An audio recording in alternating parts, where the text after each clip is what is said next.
Hello, welcome to All the Photos Today, and today we will be doing another raw edit. This time we have a photo from Devil's Lake. I already edited one of these photos, so I'll have that linked on the screen. Make sure you check that out. It was a pretty cool video. And yeah, so we have this different photo. Usually when you go to locations, you don't try to get these kind of photos. You usually try to get the traditional landscape, but tried this and I'm thinking it looks pretty cool, so I figured, hey, why not edit it and let's see what happens. Okay, so this is a Nikon RAW file shot on the D7000. Let's get some info on here. 1/4000th of a second at f5, ISO 1000. Those are crappy settings. Don't know what I was thinking. I know the focus is also missed a little bit, so definitely wasn't shot the best. And let's try to fix that in post. Of course, it's not a terrible image. We got a decent composition, but let's play with that a little bit. Again, we're going to want to try to get that centered. That's what I'm aiming for. And I personally think it's a little off horizon. Let's see what the auto thinks. No. Let's see. Can we? No. Okay, let's put it back to 0. I don't know. I'm just trying to figure that. Does that look better? Let's try that. Yeah, that looks... Oh, no, because now it has that little bit of a slant. You know what? I think this looks pretty good. We'll just work with that. Let's try to get some more symmetry in there. Okay. Use the rule of thirds lines to help us show that box which is in the center, and I think that's decently symmetrical. We're not going to spend too much time, of course. If you have a subject which needs more symmetry, make sure you definitely take the time.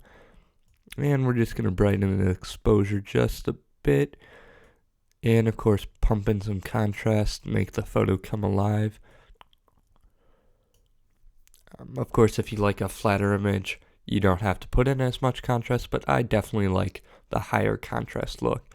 And we're going to pull down the highlights so that we can see some more of the clouds, because again, it was a very cloudy day, and I think that's one of the cool features to show. So for the shadows, we're actually going to pull those up a bit, or we can pull them down. I'm actually kind of liking the pull down a bit, but I'm going to go to my exposure because the image is looking a little dark, and brighten it up a little bit.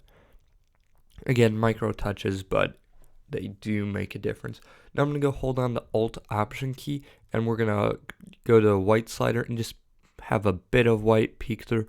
I usually like to do this with most of my photos, same thing with blacks, to make sure that we have a little bit of all the colors in so we don't just have a flat photo. Quick tip, if you're doing that with a black and white, make sure you have a good amount of white and a good amount of black, otherwise you're just going to have a whole bunch of grays, which is never interesting. Of course, put some vibrance. Saturation, usually don't put as much in. Again, for all three of these, depending on your photo, of course, but usually you don't want to go overboard. Of course, we're already going a little overboard, but I'm not minding it because over here, with the little bit of haze and clouds in the way, it needs some, since that's our focal point, it needs some more color, so I added that in. Now we're just going to go pump up some greens, pump up some blues. Of course, I kind of want to do that to again draw your focal point to this. Okay, and then sharpening, of course. If you've seen any of my other videos, you know I like to add in some. I don't think that the standard amount in a RAW file, that the default 20 isn't enough, because you have to remember that a RAW file isn't sharpened. If you're shooting JPEG, you usually don't have to add in any sharpening. Okay, and I think this is looking pretty good for an image, so let's just go for the before and after. There we go. So I'm not saying this is the greatest image, but I think we can see how It definitely makes a big difference from editing versus non-editing. So here, if we go into like a small detail, yeah, there you can definitely it just looks like a lively photo. We didn't do anything major, just some simple tweaks to make this a pretty good photo. So hopefully you guys enjoyed this tutorial. Make sure to check out some other videos on all the photos today and subscribe. Thank you.